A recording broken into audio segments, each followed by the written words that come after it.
let's just jump right into Spider-Girl issue number 6. You can see all we're getting is Spider-Girl background, and look out for Lady Hawk, as lethal as she is lovely. And as you can probably tell, this is more about introducing a new character to the universe than it is about Spider-Girl, so Lady Hawk is front and center. Well, they have a problem with that, but they are trying to set up a different universe and timeline. So we see Lady Hawk foiling a robbery on her motorcycle. A bunch of guys in Halloween masks. She beats them up. And she leaves an autographed picture for the police. Meanwhile, Mayday is training with Phil, who, as you may remember from the last issue, is under the misapprehension that Peter wants him to train her in secret, and she's not correcting him. She dodges all the balls, but he says she's being too slow, but she takes the gun away from him. They're cleaning up, and and May has to get back to school. She wants to talk more with her parents about it, but she doesn't feel like she can because of, well, things like this. Can you believe this Lady Hawk nonsense? She looks like she's still a teen. Appearances can often be deceiving, Peter. Maybe so, Mary Jane, but I question the sanity of parents who'd allow a child like this to fight crime. Not only is it irresponsible, but... Morning, May. I didn't see you standing there. Something bugging you, Dad? Nothing I'd care to discuss with you. Whew. Turn up the heat. There's a chill in the air. Is it my imagination, or is Dad going all Jonah Jameson on us? Oh, you are so lucky he missed that remark. Yeah, a major misunderstanding. And so Phil is dreaming of a state-of-the-art crime lab for him to work in. Is he predicting all the CW superhero shows, or did he just really like Adam West's Batman? Meanwhile, at school, there's a debate over who Spider-Girl is, and it turns out Darren thinks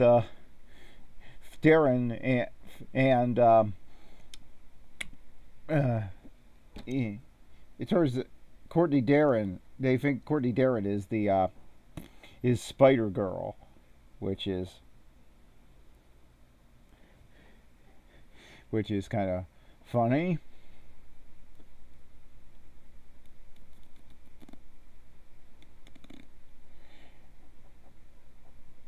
All this talk of secret identities has given you a wild idea. You should come up with a new one that your parents and Phil won't tie to you. You'd love to discuss this option with a friend, but you don't know anyone who could. Hey, he'd understand. Of course he would.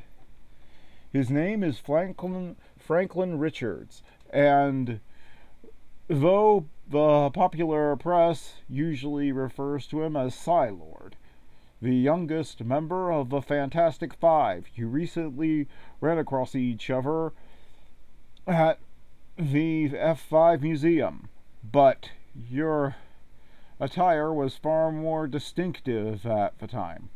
Okay, I'm convinced. You're Spider-Girl. What's the new look? What's with the new look? The black garb vigilante thing is so 5 minutes ago. That's kind of why I called. The whole spider deal is also played out, and I'm thinking about a new identity and was hoping for a little advice. Tough one. I grew up knowing I'd eventually join the family business and become a member of the Fantastic, whatever number he'd reach by then. Hopefully it would begin with an F, so that we wouldn't ruin all our branding. Since our real names are publicly known, I've never faced any of the usual dual identity hassles. Trust me, they're no fun. I want to use my special powers in a responsible way, but I'm starting to doubt I'll ever make the grade as a traditional costume hero. Who established the rules for this genre, anyway? Where is it written that I have to lock into a specific name and a flashy outfit? Don't ask me. The FF was never anyone's idea of a conventional super team. Besides, our names and appearances aren't what's important. We should only be judged by our deeds. Do you really believe that? Sure, although a distinctive costume does up the recognition factor. And there are certain advantages of being famous, like you wouldn't have called if I wasn't. I have to cut this short, but I have a team meeting. Hate to cut this short, but I have a team meeting. Shield is all bent over the way the new Avengers handled a recent mission to Latveria. Hey, thanks for the year. My pleasure. Since I can't get in touch with you, I hope you'll keep my number handy. We should do this again real soon. It was fun. Fun? Fun?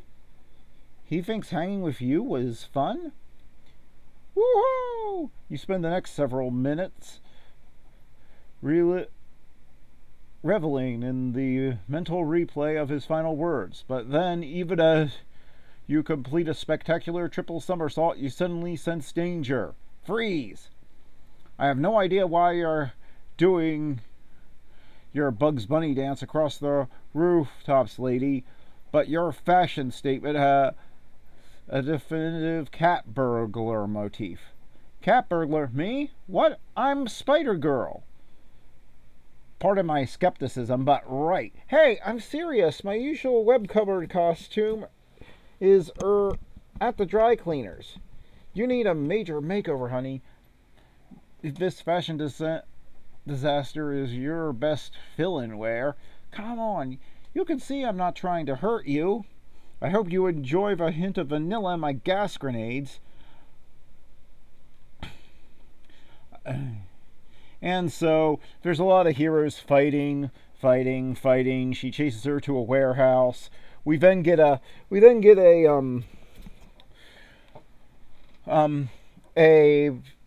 ad that shows us just how customer friendly. Nowadays, it's customers are the enemy. You buy our comics, you deserve to be put down like the rabid dog you are. We hate you. We want to see you dead in the street. You're a horrible person for buying comics. But please support our Patreon or GoFundMe. But you're just scum of the earth. We're artists. That's the way Marvel is run today. Back then, if you look, they're letting the fans decide who gets the solo book in the M2, the next solo book in the M2 universe. Yes. And you got quite a selection. And as you can see, there's a good mix of original heroes and second generation heroes here, and so yeah. This just shows you Marvel did used to be the fan-friendly one, and the company kept in fans. And May is fighting Lady Hawk until then she realizes Lady Hawk is two people, sisters, and they're ganging up on her. She does alright all the way up, but then but it seems to be a stalemate. But fortunately, Phil steps in. And that sounds like a great idea to me, ladies, since I can personally vouch for all three of you. Uncle Phil? I guess it's a safe bet that our Prowler girl is the reason why you asked to borrow this place. Is that true, Yurik? What's your game? If you dare betray us, step off, sister dearest. The guy's married to Mary. He won't dirt us. It's horrible grammar. I always think that something is wrong. I hate this attempt at future slang. I always do in fiction, because it never works. Maybe not, but he may harbor a secret agenda. Better than... Aren't we being Little Miss Paranoid? Better than being a trusting fool. Are they always like this? Afraid so. Exactly why do they share the same costume identity? They then explain that it's for branding purposes, and they use the money to make a state-of-the-art crime, and that they're using the money to get a state-of-the-art crime lab built that Phil will work in. Phil helps them out, and so everyone's friends again. Where are your webs? What's the problem, honey? Where are your webs? And May decides, but the most important question remains. Will you ever wear them again? The end, for now. Yeah, much as I love Spider-Girl, this is basically more of a two heroes meet, they automatically fight sort of thing. There isn't anything really special about this issue. May and Peter are spinning their wheels. It's like they were waiting for an event to happen, so they were killing time until then. So nothing special really happens. May is still in character, but nothing really happens in this issue, and there isn't really much to recommend in it. As you can see, I skipped a bunch of pages, which I rarely do, so this one gets a 3 out of 10. There's just not enough to it for me to even call it really a great comic. Bye. Even a good or average comic. Bye.